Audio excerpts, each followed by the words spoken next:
Selamat siang Dr. Ado dan teman-teman. Kami mulai kuliah pakar pada siang hari ini. Adalah kita berdoa. Doa saya mengenai agama Kristen. Kita berdoa. Selamat siang Bapak. Kami terima kasih dan bersyukur atas semua berkat Anda dan doamu yang terberikan kepada kami pada sepanjang hari ini. Kiranya yang berkenan untuk memberkati kami di dalam kuliah pakar hari ini. Kiranya dapat menjadi berkat dan kekuatan bagi kami. Kiranya kami dapat fokus juga dalam kuliah pakar hari ini. Kita juga doa untuk Ado di dalam memberikan materi yang dapat berjalan dengan lancar. Terima kasih Bapak. Amin. Oke, terima kasih. Seperti kemarin keluhan beberapa masalahnya sama ya. Mata kuning berbau. Sariawan muka campur satu suami. Keluhan klasik. Sampai keluar cacing dari mulut dan jadi cacingan itu masuk keluhan ini ya, gas perut ya. Oke, kenapa saya pilih hanya ini saja? Sebenarnya nggak hanya ini, tetapi ini yang satu banyak yang keluar untuk kemarin dan untuk nanti kalian percaya ini. Dan yang kedua, keluhan ini atau penyakit ini yang nantinya banyak relasi dengan kalian ketemu pada waktu lingus nanti ini. Tentu saja kompetensinya ya jual semuanya. Oh ada satu ini kan lumayan. Malrotasi traktus gastrointestinal. Oke, saya akan sebut di sini. Malrotasi itu apa? Malrotasi ya nanti ini baca sendiri dulu ya. Ya, malrotasi, mal dan rotasi. Mal adalah kesalahan mall ya. Kalau ke mall berarti oke, rotasinya keliru. Jadi harusnya dia ke kanan, dia ke kiri. Ini ke kiri. Maksudnya gimana dok? Jadi pada waktu ini namanya SMA, kalian sekarang sudah? Ya, ini adalah superior mesenteric artery. Ada temannya namanya inferior mesenteric artery. Sebelumnya ada truncus soleus. Truncus soleus SMA dan IMA. Ada yang tahu itu? Nah itu arteri-arteri utama yang ada di gastrointestinal. Nah di SMA ini, dia harusnya clockwise-nya 180 derajat sampai ke 270 harusnya ya di sini. Akan tetapi, nah ini minus 90 ke 0 ke 180 kemudian ke 270. Jadi muter tuh waktu embrio, muter gitu. Tetapi, nah terjadi malrotasi. Kenapa? Karena banyak sekali penyebabnya. Yang pertama bisa karena ada jeratan di sini. Ini di sini ada jeratan. Jadi namanya ada banyak sekali. Bisa akut midgut volvulus. Jadi bagian midgut mengalami muter. Midgut itu apa? Midgut itu berarti bagian tengah gut yang bagian tengah. Contohnya apa? Jadi dari SMA. Oke, kita ketahui seperti sebelumnya ya. Pembagian perdarahan atau vaskularisasi dari gastrointestinal bagi jadi 3 tadi. Truncus soleus dulu, SMA kemudian IMA. Batasnya di mana? Ada yang tahu?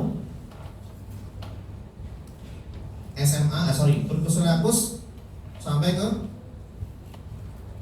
duodenum pas 2. Itu aja dulu ya. Diterima dulu aja lah namanya dulu aja. Kemudian IMA atau inferior mesenteric artery sampai ke dari duodenum pas 2 sampai ke ya sampai ke kolon yang transversum di sepertiga distal. Oke, mungkin dulu di nah sini ya. Berarti sampai di sini IMA itu dari sepertiga di sini sampai ke bawah atau inferior mesenteric artery. Superior mesenteric artery dari sini ke duodenum pas 2, sisanya ke atas itu punyanya si truncus soleus. Tiga-tiganya cabang dari aorta. Oke, dari aorta abdominalis. Nah, yang muter kalau dinamakan midgut volvulus berarti yang muter dari duodenum pas 2 tadi sampai ke kolon transversum. Yang muter cuma yang SMA-nya doang. Nah, SMA-nya muter. Yang salah muter maksud saya. Yang salah muter SMA-nya 2. Berarti organ-organ yang diperdarai oleh SMA dia salah muter dari duodenum sampai ke kolon transversum 2/3 proximal. Oke. Karena itu keluhannya bisa, ini kronik berarti yang lama ya. Intinya karena ada jeratan. Nah ini hernia juga sama. Kok masih kecil ini kan? Nah ini duodenum pas 2. Ini duodenum. Ini apa? Gaster, betul?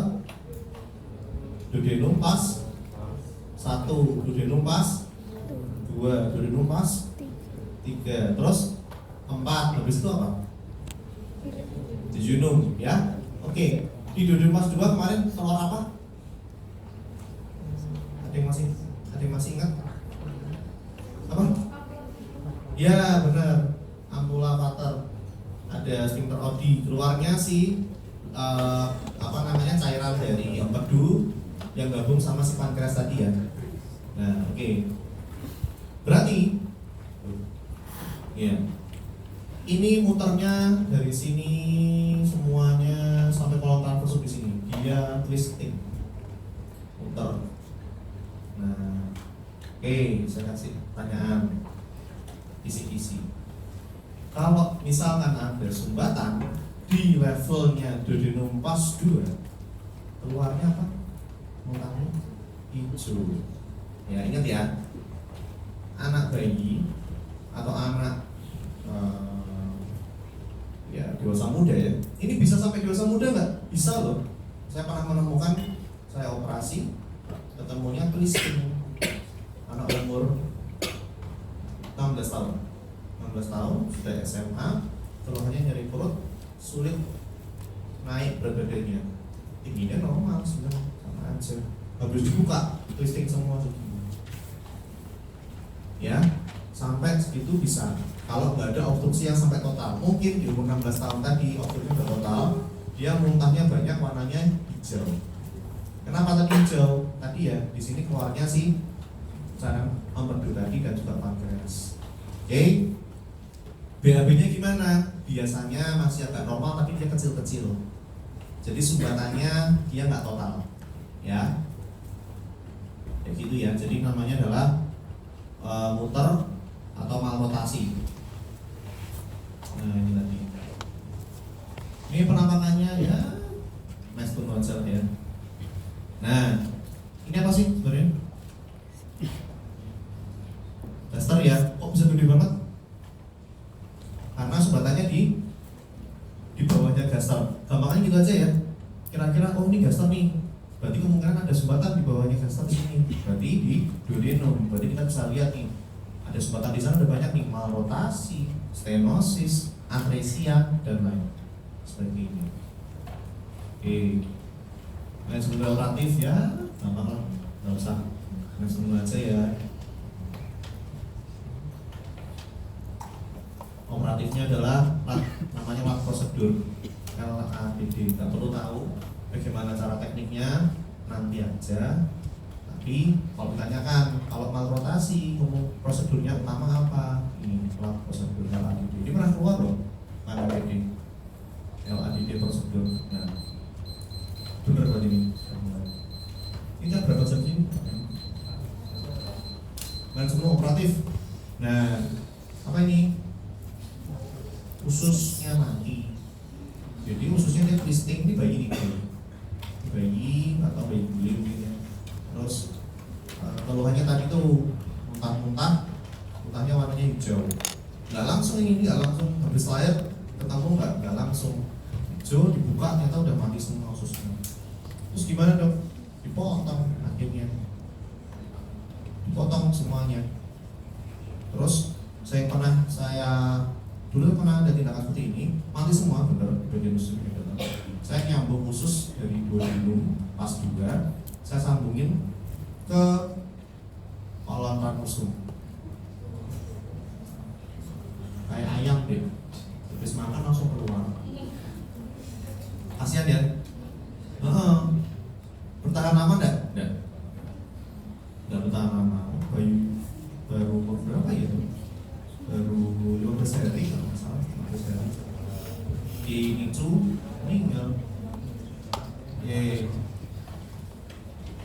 Jadi sebelum tadi ya,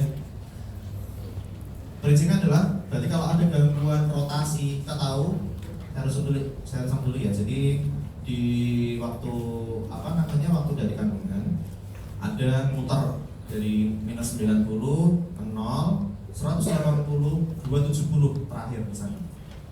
Ya. Nah, pada kejadian malrotasi seperti ini, di sini ada jeratan. Jeratannya seperti ini. Nah, ini jerat dari duodenum kelas 2, dia jerat ke sana. Sehingga karena ada jeratan, makanya dia ketarik.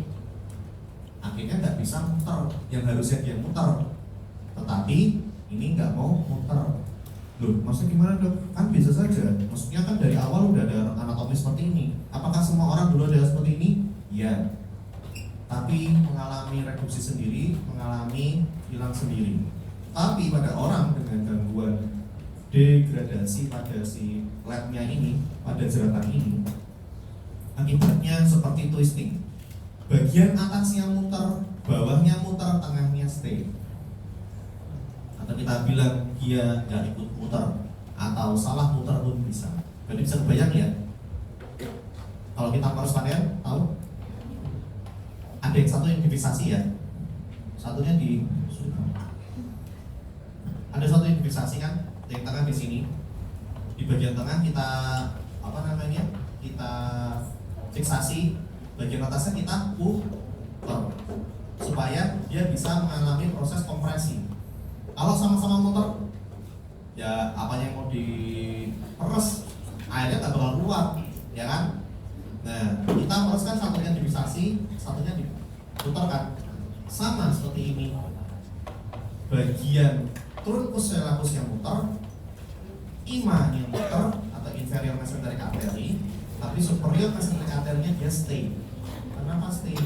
Ada si band. Gitu ya, maksudnya ya. Udah mulut semua? Ya.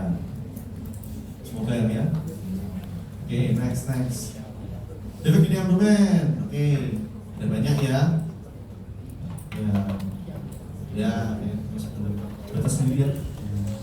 Ada banyak nih, ada sisi sokal lokal dan yang umbilikalis dan yang epigastrik, spigelian, lumbalis, pluribeli, kloakal, bladder strophy. Mau dari mana dulu? Oke. Yang ini dulu yang terkenal ya. Bedanya apa sih? Benar, yang satu gak ada selaputnya, yang satu ada selaputnya. Apakah yang perbedaannya murni itu saja atau ada yang lain mungkin? Yang tahu? Ada yang udah baca slide-nya? Masa udah baca? Masa udah baca? Masa dulu kan kasih kamu pernah baca? Sama dosen saya udah pernah baca. Saya baca. Oke.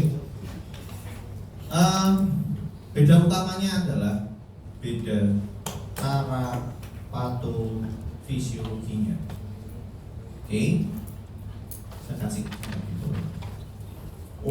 mana ini? Nah, omphalocele gastroschisis. Lokasi defeknya ada di gastroschisis di sisi kanan umbilicus. Kalau omphalocele di pas di umbilicusnya. Kantongnya omphalocele ada. Gastroschisis tidak ada. Isi kantongnya khusus. Kalau ini semuanya ada. Jadi, oke. Apakah kalau lihat dari sini, apa yang bisa ditarik kesimpulan? Ini khusus doang nih. Sedangkan yang ini semuanya nih, hepar, usus, limfa, gonad, hepar, dan lain-lain.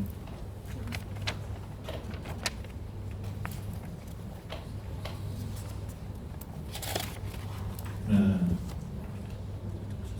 coba lihat kemudian. Ini khususnya di luar nih, nggak ada pelindungnya. Nggak ada tutupnya. Kalau omphalocele ada. Bedanya apa sih? Pernah lihat bayi omphalocele atau gastroschisis? Nggak pernah ya. Nanti pada waktu kalian kerja di IGD tahun berapa ya? 2000 ini 2024. Kira-kira target kalian berapa? 26? Yakin? Oke, sip. 2026 kalian jaga di IGD. Ada seorang ibu bidan kemudian bawa bayi dengan gasosis atau omfalokel. Apa yang kalian lakukan pertama kali?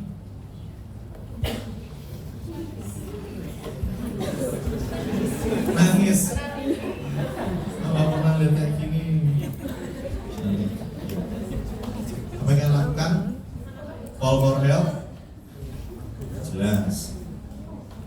Yang harus kalian lakukan adalah ini kompetensi kalian loh untuk perioperatifnya. Tata laksana awal. Ini kompetensi kalian ini. Dan kalau tata laksana di awal ini nggak benar, dan kalau meninggal bayinya, ya ini kita tahu lah kondisinya berat seperti ini.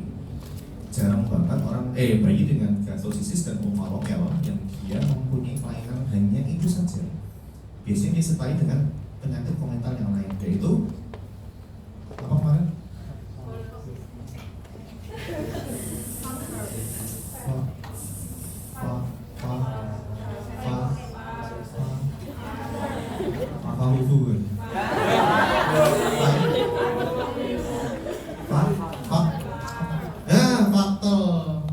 V-nya apa? Vertebra, atresia, renal, ya dan kawan-kawan sampai link. Jadi seringnya ada gangguan itu juga. Jadi jangan salah, kondisi klinisnya mungkin mengerikan seperti ini, tetapi kenapa dia meninggal banyak karena komentar yang lain. Misalnya survive nih, nanti survive, tapi dia meninggal karena hal lain biasanya karena jantung, paling sering karena gangguan jantung. Oke, tadi kembali lagi kita dari GD ada bayi dengan omfalokel dan gastrosisis. Apa yang kalian lakukan pertama kali? Kenapa? Apa? Mati udah terlalu. Nggak, saya tak matiin namanya. Udah tak blok kalian semua. Bapak nih spam. Ya kontak. Jadi kalian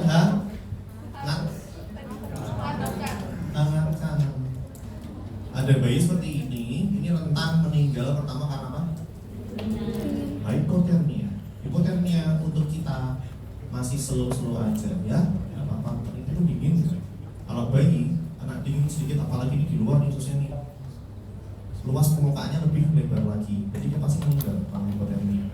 Suhunya bertahan 3 derajat di bawah suhu tubuhnya normal aja selama 10 menit meninggal.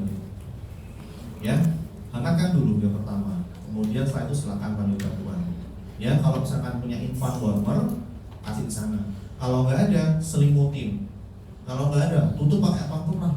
Pakai apapun yang ada di sana lah, yang di tempat itu. Habis itu baru pasang, akses apa? Akses makan, bener dengan apa? Ya, kan belum lapar dia. Pasang akses minum dengan belum haus. Oke. Pasang apa akses apa? Ya oksigen boleh. Yang lain bener nih, makan minum. Kalau bayi orang yang sakit dengan akses infus. Gimana cara infusnya bayi-bayi seperti ini? Ya terserah. Mau dari sini boleh, sini boleh, pasang lewat vena sentral boleh, apapun pokoknya harus masuk di situ. Kasih cairan sebenarnya. Jadi ingat ya, oksigen, cairan, hangatkan. Dan itu dulu pokoknya. 3 itu terjadi kalian tidak ada tuntutan apapun. Yang saya bilang ya, 3 itu terjadi kalian tidak dituntut. Karena itu di luar kompetensi kalian. Tetapi 3 di luar itu lewat, kalian dituntut. Beneran itu, karena sekarang sudah semakin gila. Oksigen apa? Cairan. Oh, oksigen, cairan sama hangatkan. Iya bener ya. Oke. Tadi bedanya apa? Gastrosisis sama apa? Gastrosisis sama omfalokel. Tadi lubangnya di mana gastrosisis? umbilicus. Kalau omphalocele di umbilicusnya langsung. Nah, pada omphalocele keluar apa tadi? Ada kantongnya, bener. Bedanya itu kan. Ada apa tadi? Ini apa? Oh, ada hatinya keluar. Ada spleen, limpa keluar. Kok bisa ya? Yang satu keluarnya banyak, yang ini keluarnya usus doang. Yang nggak doang, ini keluarnya usus. Artinya organ yang gastrosisis yang lain ada di dalam ada dalam abdomen. Berarti livernya bayi dengan gastrosisis ada di dalam sana semua. Yang keluar hanya ususnya, entah halus atau entah sus. Dengan catatan, dengan seperti itu artinya pada bayi dengan omphalocele sebenarnya perutnya, abdomennya belum ready untuk menampung dari organ-organ itu semua. Akan saya singkat aja ya. Pada bayi dengan omphalocele terjadi gangguan pada pembentukan dinding perutnya, sehingga dinding perutnya itu belum ada sebelumnya. Jadi dia itu, ini bayi nih atau di kandungan ya, organ-organnya itu dia mutarnya di luar. Si dari truncus coelueus, SMA dan IMA tadi, dia mutarnya di luar, masih terbungkus sama selaput. Nah, kemudian karena gangguan pembentukan dari dinding abdomen, jadi abdomennya kecil, nggak bisa dia masuk ke sana terus lahir karena kurang asam folat dan sebagainya ya. Nah, kalau pada gastrosisis rongganya sudah ada, sudah siap, akan tetapi jadi ruangannya udah ada di sana kalau gastrosisis. Tapi yang terjadi masalah adalah dindingnya itu dia lemah, ada kayak brown belly gitu, dia lemes, dan ada lubang defek di bagian depannya, sehingga ususnya kayak keluar. Jadi kalau gastrosisis itu saya anggap seperti orang kalau ada luka di bagian perut, luka penetrasi yang dalam, luka tembus penetrasi, ususnya keluar semua terburai. Seperti itu gastrosisis. Kalau omphalocele memang dari awal belum ada rongganya, sehingga organ-organnya jadi keluar semua. Itu ya, itu perbedaannya seperti itu. Itu perbedaan patofisiologinya. Sehingga bahaya mana? Gastrosisis atau omphalocele?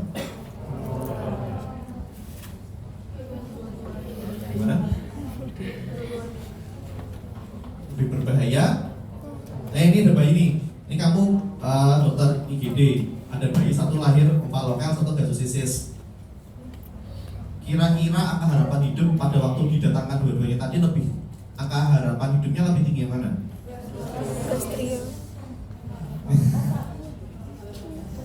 Ada yang bilang omphalocele?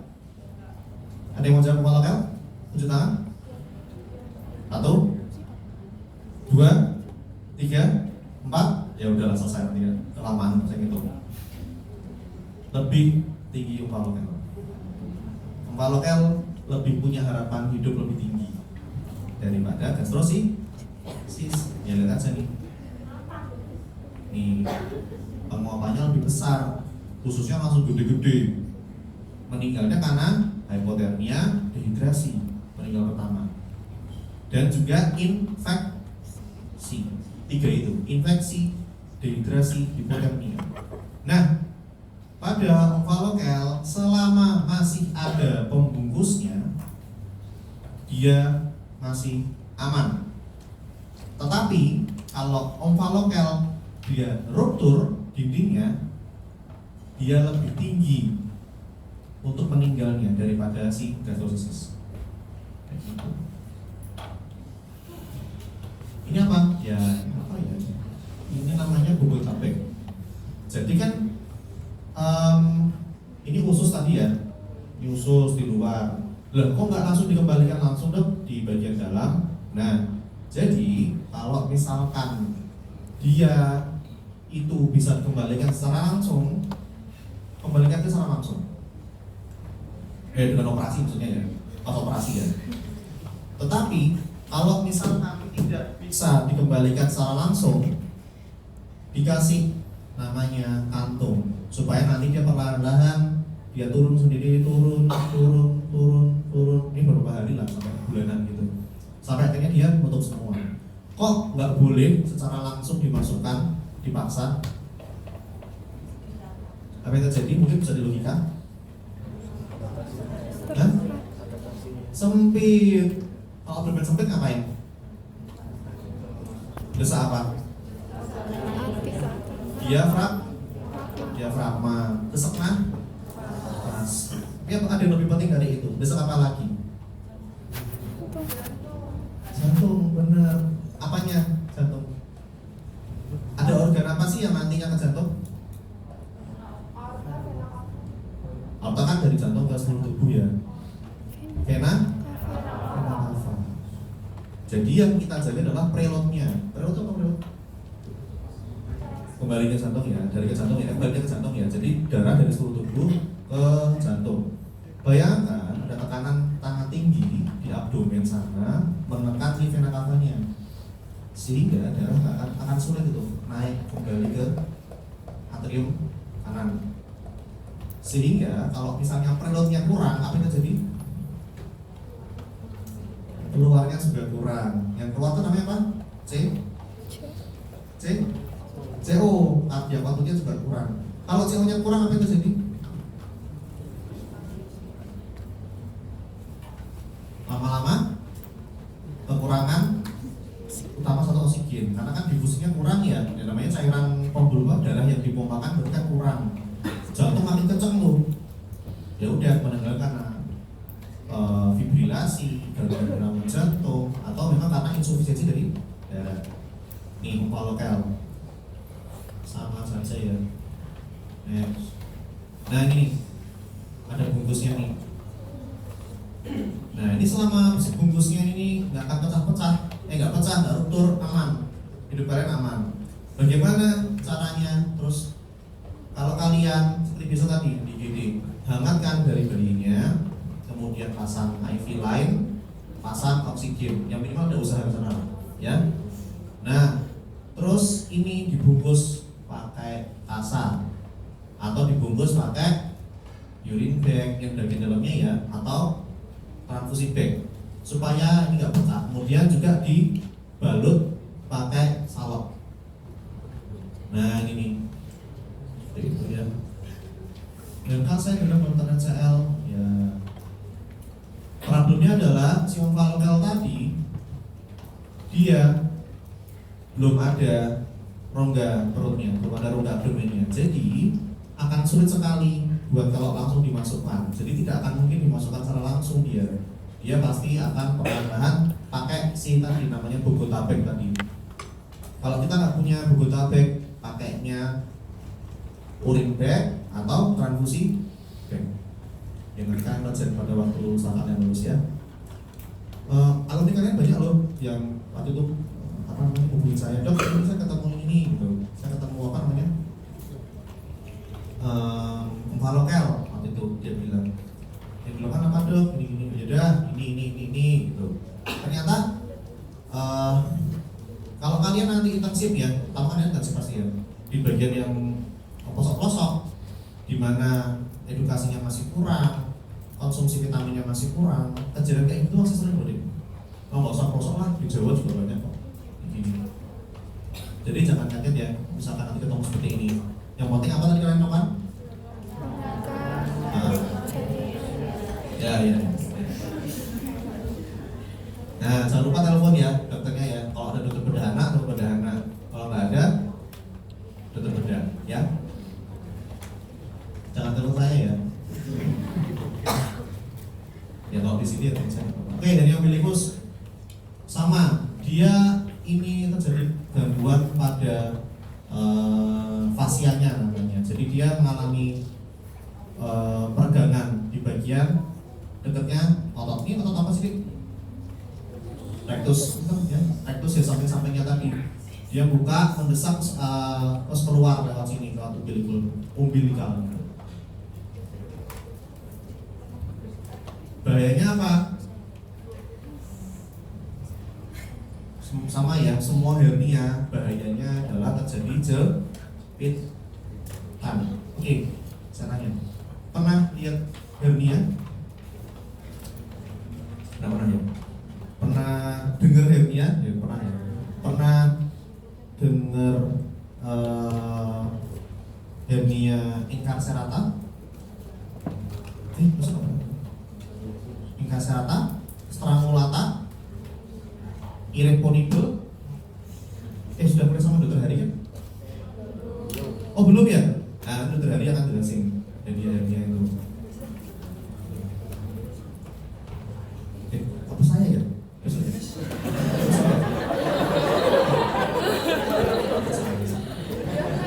Enggak lah, enggak. Dokter Hari kayaknya. Apa saya ya? Udah gampang lah.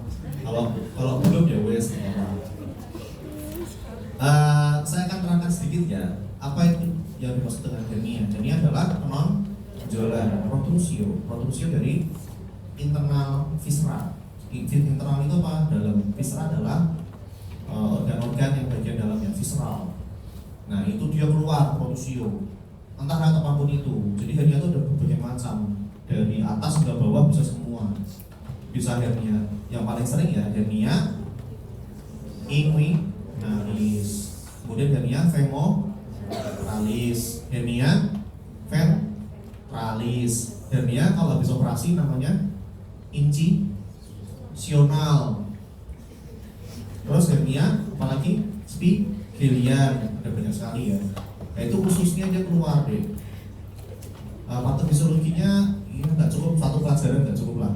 Ada panjang ya, saya kan jelaskan salah sekali aja. Setelah adanya protrusio tadi atau penonjolan dari organ-organ visceral tadi, kemudian kalau dinamakan dengan reponibel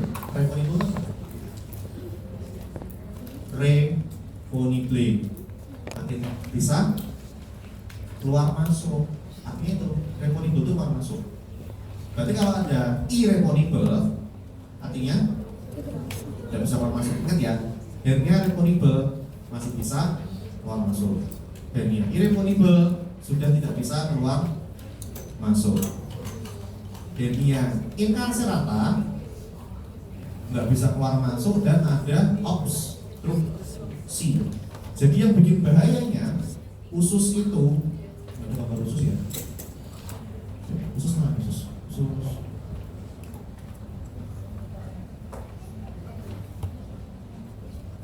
Banyak nih. Belum belly. Ya oke lah, nanti kalian bayangkan usus ya. Itu usus keluar, kemudian dia kecepit. Kalau kecepit apa yang terjadi berarti? Obstruksi. Berarti harusnya kan ada saluran yang menghubungkan dari mulut hingga ke anus ya. Kalau ada obstruksi, kalau ada sumbatan di sana, berarti intinya ada gangguan pasase, hambatan dalam mengalirkan entah makanan, entah flatus ya, dan lain sebagainya. Berarti kalau ada incarcerata, adanya obstruksi tadi. Nah kalau irreponibel, hernianya atau si ususnya dia cuma keluar aja, nggak bisa kembali. Tapi kalau incarcerata, dia udah nggak bisa kembali, kemudian ada jepitan di sana, ususnya kejepit. Berarti utamanya klinisnya apa? Kalau ada pertanyaan, pasien dengan ini sudah nggak bisa flatus sampai AB, berarti hernia incarcerata. Ya, kalau strangulata artinya ada gangguan vaskularnya. Ya, vaskular itu apa? Jadi yang memperdarahi usus itu udah namanya bisa mesentelium, bisa mesokolon, ya. Si bagian arteri-arterinya itu tadi ikut kecepit deh, sehingga menyebabkan terjadinya, kalau vaskular itu apa kalau kecepit namanya? Iskemia. Kalau iskemia berarti nanti lama-lama jadi apa? Kalau diberikan terus-menerus nekrotik. Jadi bahaya mana? Inkaserata apa? Atau sarulata? Sama bahayanya. Ya. Tetapi yang mau saya garis bawahi di sini adalah sarulata bukan perpanjangan atau bukan lanjut dari inkaserata. Keduanya bisa terjadi bersamaan, bisa terjadi habis inkaserata sarulata, atau bisa saja terjadi cuma sarulata aja. Seperti itu. Ya. Ingat ya, strangulata, inkaserata, ireponibel, reponibel ya. Pokoknya kan tahu istilahnya dulu ya. Masalah lupa atau enggak nanti ya, masalah belakang. Prune belly itu apa sih, Dek? Lemes ya. Dinding abdomennya lemes.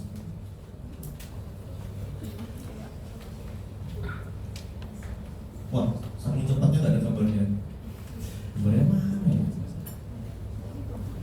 Depan tadi kayaknya. Ya intinya defisiensi dari hipoplasia dari otot dinding perut ya, kongenital. Sehingga dia ototnya itu kayak nggak kenceng gitu loh ya, kayak apa ya, lemes gitu loh. Kanan kiri bisa melebar. Nah, ini namanya prune. Kolekalestrofi, nah ini keluar semuanya. Jadi ada yang oval lokal ya, oval lokal, dinding usus, pembungkusnya prolaps atau keluarnya ileum terminal. Ini.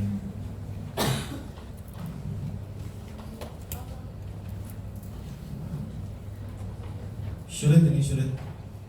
Nah, HPS berarti sumbatannya pada pilorik mengalami stenosis. Dia kencang mengalami, habis itu dia menebal ya, sehingga salurannya kecil. Sehingga kalau kita luka, muntahnya apa? Kuning, benar ya, kuning dan ada makanannya, karena dia sumbatannya di piloriknya. Pilorik itu kan dari gaster, pilorik nyambung ke duodenum, ya. Berarti kan ada sumbatan di sana, bukan hijau, karena belum ketemu sama si empedu. Tetapi dia kemarin makanan campuran sama kuning tadi ya, HCl dan lain-lain seperti itu. Ini nih, nebel nih ototnya nih. Ini gaster, mau ke duodenum. Nah, ini tebel di sini HPS namanya. Etiologinya apa? Ya lingkungan genetik. Ya, dibaca aja ya. Yes. Ini udah berapa ratus nih saya? Belum 100. Mosok. Ya ini ya, radiologinya ya. Akhirnya kok bikin 300 halaman. Dapat dari mana? Ya ini operasi ini. Operasi ya. Operasi. Ini banyak yang nice sama aja kok ya.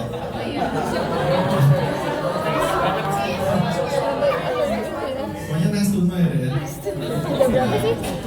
Yang penting tahu lah, yang penting pernah atresnya. Saya kayak kemarin pernah. Nah, lu udah pernah denger gitu. Nah, lumayan. Atresia ya, tidak ada atresia, nyambung. Nggak nyambung ya. Nah, udah. Etiologinya apa? Tarik sendiri. Anatominya gimana? Dulu ya, pernah diajarin ya. Pernah nggak sih? Nah, slidernya masih di sini. Oke.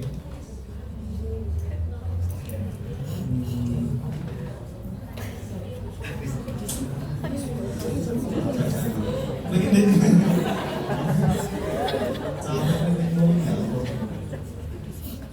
Udah.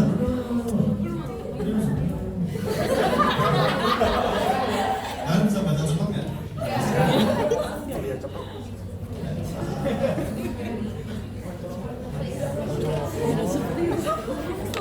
Terlalu banyak ini ya.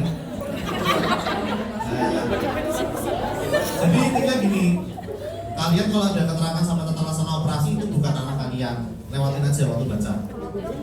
Ya, lompatin tadi. Soalnya tadi yang lat itu ya, lat prosedur LABD itu pasti mungkin keluar, mungkin terus ya kayak gini ya, definisi etiologi ini punya sekalinya ini. Tahun-tahunnya nih pilkadanya nih tahun berapa? Evan, nih. Enggak lah. Nih anatomi biologi. Sebelumnya mana? Anatomi. Ya ampun.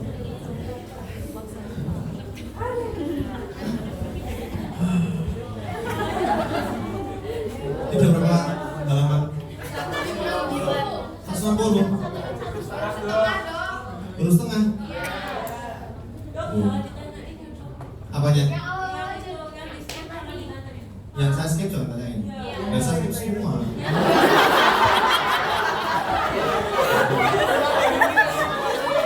Saya apa dia? Nggak mau apa?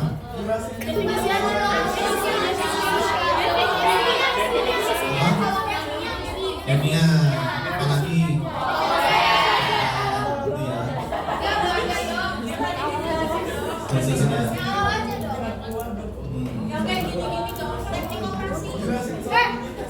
Udah lah, ini teknik operasi ini udah biasa keluarin lah. Hah? Enggak loh, kemarin ada yang keluar kok cara aneh tuh makanya tuh teknik operasinya apa untuk adresa duodenum keluar masa waktu KPPD. Nah, malformasi renal itu adalah 80 ya 7 menit, berarti 1 menitnya sekitar.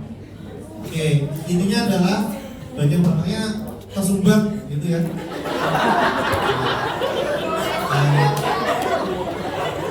Malformasi renal itu sama adresa ini sama ya. Ini penting deh. Ini ya penting.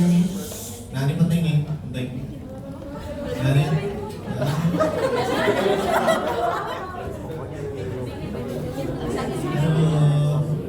Ngerjain saya nih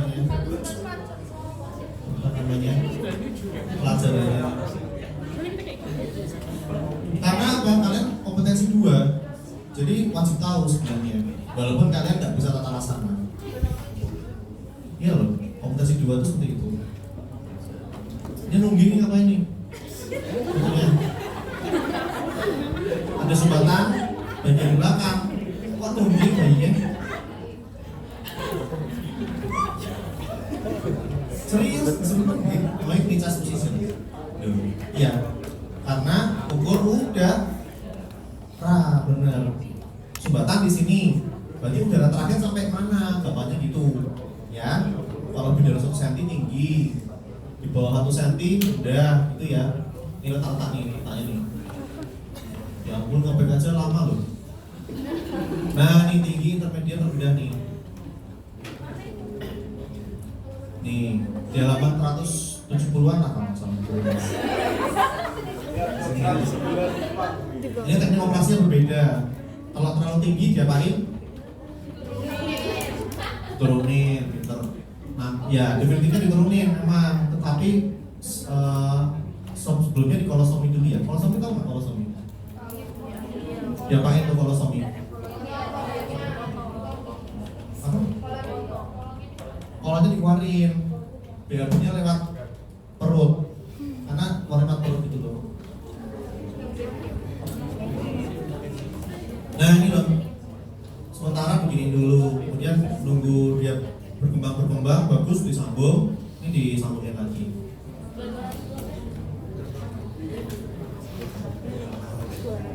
Sampai melek loh. Dan kalau genital, disease, ya kemarin ya, sudah tahu ya, artinya adalah defisiensi dari nih Western dan Auerbach. Ya ini nama orang ya, makanya dikasih sana. Oh bisa saya ngomongin mungkin namanya Nugroho siapa gitu. Lagi Nugroho, aneh banget. Oke. Banyak ya. Nih, analisis adalah ini penting nih, keterlambatan keluar mekonium berbeda baja, muka warna hijau, aktivasi. Kita RT langsung keluar nih nyemprot. Berarti pada orang dengan bayi dengan aneka kolong, kalau misalkan dia ada obstruksi bagian bawah, bawahnya udah mentang banget tuh, udah teng, main kita colok sekali, brut, kita tarik, langsung, brel, langsung keluar mekoniumnya banyak, ya. Dan ini yang patognomonis. Bayi harusnya keluar meko dalam 24 jam. Ingat, kalau bayi kalian temukan mekonya nggak keluar 24 jam, ada problem di sana. Meko itu apa sih? Kayak kotoran yang awal itu loh. Ya, tapi bukan feses ya bukan murni feses. Dok, kita pada waktu kandungan pipis nggak? Pernah naik itu nggak? Pernah terlintas di intrusif thinking area? Iya, benar. Gimana pipisnya? Pipisnya tak apa sampai nanti air. Nah, pipis gimana? Nanti ya nunggu belum lahir masih bisa tak tahan. Nah, ini kenapa saya ngomong kayak gitu ya? Mungkin kayak saja. Ya, yuk expansion ya penting. Iya benar, dihapus aja. Ya, makasih nih. Jadi tahun depan ya. Nah, atesa biliar artinya apa? Biliar itu apa? Biliar. Ya empedu ya. Empedu ini liver. Ada gambarnya kok. Mana ada? Nah ini gambarnya, ini empedu kan dari liver turun lewat kanan kiri, simpati kanan kiri masuk ke komunis, kemudian dia tampung di sistikus, kemudian di biliar, di apa namanya, di vesica vilea atau di kandung empedunya. Dia turun ke sini namanya CBD, bile duct, ya, common bile duct. Habis itu dia nyambung sama si pankreas, turun di ampulla fata tadi ya, di Bronchiomas 2. Intinya ada sumbatan di antara ini ya, itu namanya adalah atresia biliar, ya. Kapan terjadi pada waktu bayi? Ini butuh tatasan segera enggak? Ya jelas. Karena kalau enggak, si empedunya dia akan reflux masuk ke liver lagi, kemudian jadi kayak kuning. Dan yang utama kerusakan liver. Bisa meninggal enggak? Banyak sekali yang meninggal.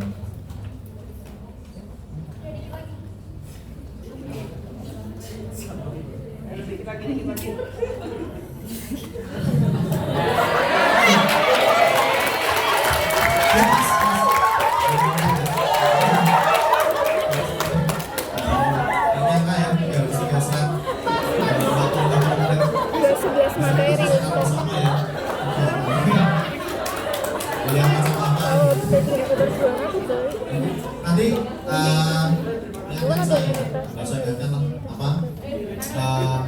habis berkuliah lah mungkin lusa atau kapan lagi, besok masih boleh sama saya, nggak tahu besok banyak nggak besok? Selainnya banyak ya, lumayan ya. Nah, apa namanya? Saya nanti kasih lagi yang sudah versi ada versi jawabannya ya. Ada. Nggak mungkin lah. Ya saya kasih. Saya kasih nanti udah tak potong-potong ya, nggak penting sama yang perlu kalian rasain. Oke? Jadi ya, ini sudah ada pertanyaan? Pasti udah muncul semua di sini. Bisa semua ya? Ya, oke. Nanti tanya, aku ujian blognya slide halaman ini. Ininya apa? Enggak. Oke, jadi yang penting di sini adalah pengenitan itu dari lahir.